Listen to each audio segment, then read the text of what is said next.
Isang kambingan dito sa Nauhan, Oriental Mindoro ang aking binisita at halos isang taon pa nga lang pala sila sa pag-aalaga ng kambing at nagsimula nga lang sila sa pag-aalaga ng mga Tagalog o native na kambing. Pero ngayon nga ay mga upgraded at mga full blood na nga pala yung mga alaga nila dito. Ito nga si Horn, 2 buwan pa lang pero grabe, napakalaki niya na. At ang kambingan nga ito ay pagmamayari ni Sir Francisco Kiko Vivas, isang OFW na nakabase ngayon sa US. Kaya sa vlog na ito ay samahan nyo ko muli at tuklasin natin ang buhay ng magkakambing.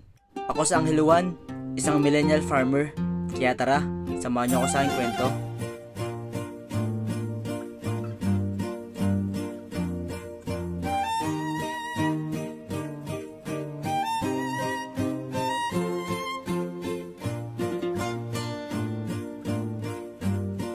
Bali ngayon nga pala ay meron na naman tayong bibisitahin na isang kambingan. Isang bayan nga lang pala yung pagitan nitong ating pupuntahan na kambingan at aabutin nga rin pala tayo ng mga isang oras yung tansya na aking biyabiyahin para makarating dito sa kambingan na ating pupuntahan. At bali dito nga pala ay dadaan nga tayo dun sa tinatawag nilang Abaton Bridge. At grabe, nakakamiss lang din talaga tong lugar na ito. Dahil ito nga ay minsan din nga pala naming tambayan nila Tol Marvin Almanon at saka nila Tol Makil TV. Nung mga panahong pandemic nga ay talaga namang napakarami din tumatambay dito.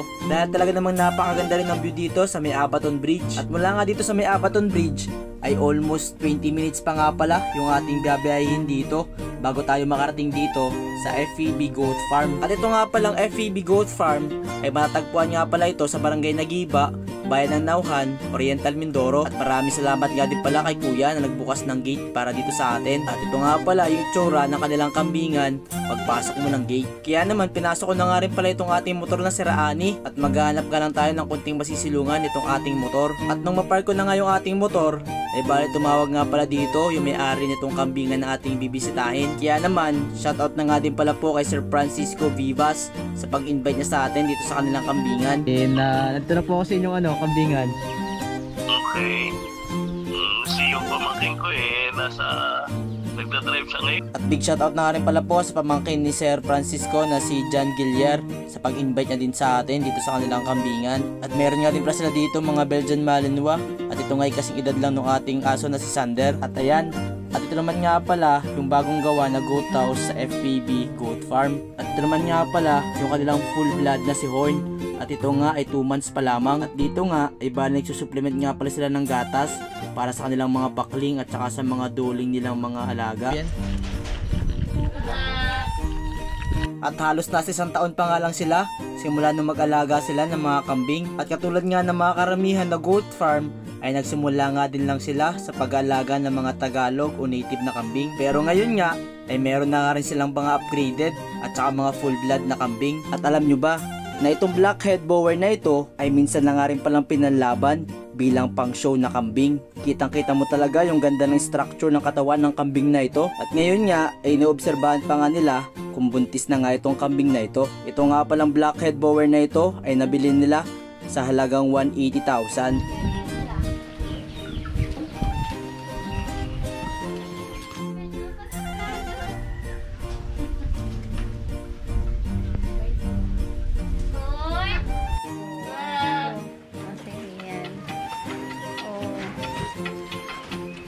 Uy, Minom, para pala ganda ng katawan mo. Gusto ba? Katawan ito.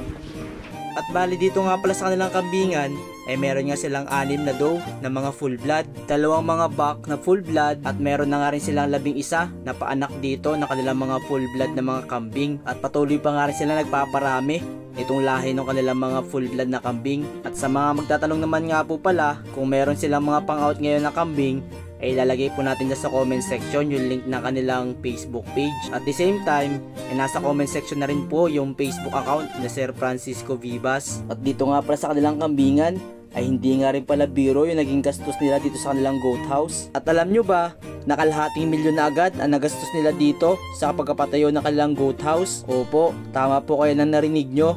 Kaya hindi talaga basta-basta ang negosyo ng pagkakambing. Kung meron kang ganitong uri ng kambing na mamahalin ay talaga namang kailangan mo mag-invest sa kanilang pabahay. At sa mga magtatanong naman nga po pala kung magkano nila nabili itong mga materialis nilang kambing dito, ay ito nga pala po yung mga presyo nila. Yung blackhead bower na pinakita ko sa inyo kanina ay nagkakahalaga nga pala yun ng 180,000. Yung nakita nyo kanina na pinapasuso natin na si Horn ay nagkakahalaga nga pala yun na 170,000. At yung nakita nyo kanina na red bower na mayroon 3 anak ay nagkakahalaga naman yon na 170,000 din. At ang mga materialis nga nila dito ay nabili nga pala ito sa Batangas sa mga kilala din na farm. At ito naman nga pala yung isang goat house nila. Bali dito nga pala yung lagayan nila ng mga may sakit na kambing. At ito nga mga alaga nila dito ay nakakaranas nga pala ng sakit na orf. Ang orf nga pala ang isang uri na sakit ng mga kambing na madalis nga kumalat na kung saan ay nagsusugat-sugat nga yung kanilang bibig. At ito nga ay talaga namang nakakahawa. Kaya mas maganda talaga na maiwalay agad yung inyong mga alagang kambing na merong orf. Uy, nalambing. Nalambing. Ilang months ako? Ilang kilo? 27 po. Nalambing. Ano yan, maglalabas ako ng kapatid yan. Alin po yung... Dalawa po. Ay, isa may tayo na sa Thailand. Ay yung may ano sa tayo? Si Halit. Yung traditional. Nakalit yung tega, ilalabas ko. Tsaka yung tapol dyan sa loob. At ito naman nga pala yung kanilang full blood na dappled na si Atlas. At ito nga pala si Atlas ay nabili nila sa halagang 170,000. Grabe, at napakabigat din talaga ng mga alaga nilang kambing dito. At bali ito nga pala si Atlas ay nasa 20 months old na nga pala siya. Isa na nga rin pala yung ginagamit na pambreed nila sa mga alagang kambing nila dito. At bukod nga kay Atlas ay meron pa nga silang ginagamit dito na isang buck na si Cardo. At ito naman nga pala si Cardo ay nabili nila sa halagang 55,000. At bali ito nga si Atlas at saka ito si Cardo ay hindi nga rin pala nagkakalayo sa laki. At medyo may pagka-aggressive lang din talaga itong kambing na ito. At sinusuag pa nga tayo dito. Pero nakipaglaro lang naman siya sa atin.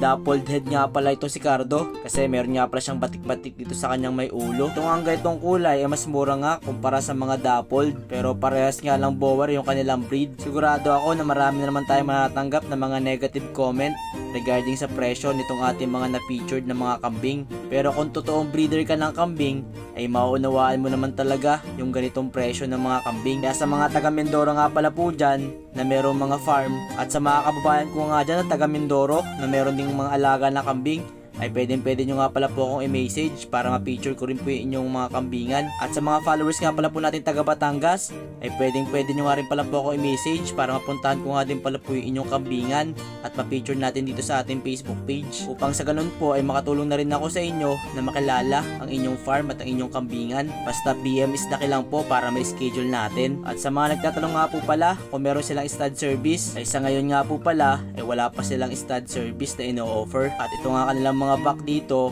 ay exclusive lang para muna dito sa kanilang mga alagang kambing na mga doe. At dito nga pala sa kanilang kambingan ay meron na nga rin palang 4 na back na pwede na lang i-out. Kaya naman mag-PM na nga lang pala po kayo kay Sir Francisco Vivas upang sa ganon ay makapag-reserve na po kayo ng back na pwede nyong gamitin na pang-upgrade sa inyong mga alagang native na kambing. Ilalagay ko na lang po dyan sa comment section yung link na kanilang personal account sa Facebook upang sa ganon ay makapag-inquire po kayo at makapag-reserve na rin kayo ng mga kambing nila dito. At bali nasa 3.4 hectares nga pala yung lawak na kanilang lupain dito. At dito nga ay makikita nyo talaga kung gaano kaluwang yung space ng kanilang kambingan dito. Bali in total nga pala ay meron silang 3 goat house dito. At itong goat house ngang ito ang pinakabago sa lahat at the same time yung pinakamalaki sa lahat. FPB Goat Farm na matagpuan dito sa Barangay Nagiba, Nauhan, Oriental, Mindoro. At bukod nga sa mga alaga nilang kambing dito ay meron nga din pala silang mga alagang mga native na manok. At ngayon nga ay halos nangingitlog na nga rin pala yung karamihan sa mga inahin nilang manok dito. At talaga namang minamaximize talaga nila dito yung space na meron sila. Ang simpleng masisilungan nga lang ng manok yung meron sila dito at merong mga nakapaligid na net. Doon lang kasimple nyo nga rin pagkakagawa ng kulungan ng kanilang mga manok dito. Kaya ayan,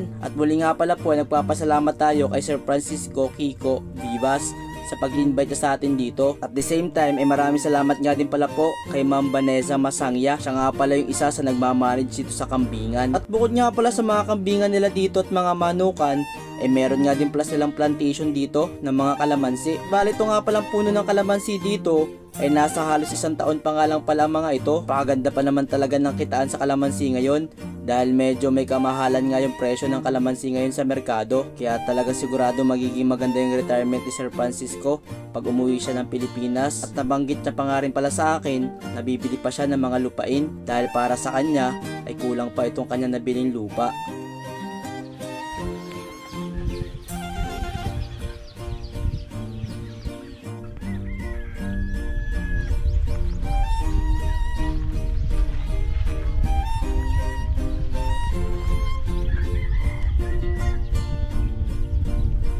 Ito naman yung goat house. Ito yung kanilang goat house. Bali, tatlong bahay. Ito, tapos yung katabi, tapos ito yung pinakamalaki. Tapos itong lupa nila dito is umaabot ng 3 hektarya mahigit. Tapos may plantation ng kalamansi. At bago nga tayo makauwi, ay bali pinakain pa nga pala tayo dito at talaga naman pinagandaan pa tayo ng makakain at merienda. Medyo nahihiya pa nga tayo pero masamang tumanggi sa grasya kaya kumain na rin tayo. At bali ito naman nga pala yung mga gatas na pinapainom nila dito sa kanilang mga duling at saka dito sa kanilang buckling. Kaya maraming salamat nga pala po kay Sir Francisco sa pag-invite sa atin dito sa kanilang kambingan. At big shoutout na nga din pala po sa mga katiwala ni Sir dito sa kanyang kambingan. Lalo dito kay Ate Vanessa. Medyo nahiya pa nga siya dito. Kaya ayan, at maraming salamat nga po pala sa inyo. At big shoutout sa inyo lahat. Kaya ayan, at kung nakaabot ka nga sa dulo ng vlog na ito, ay mag-comment ka lang ng happy farming.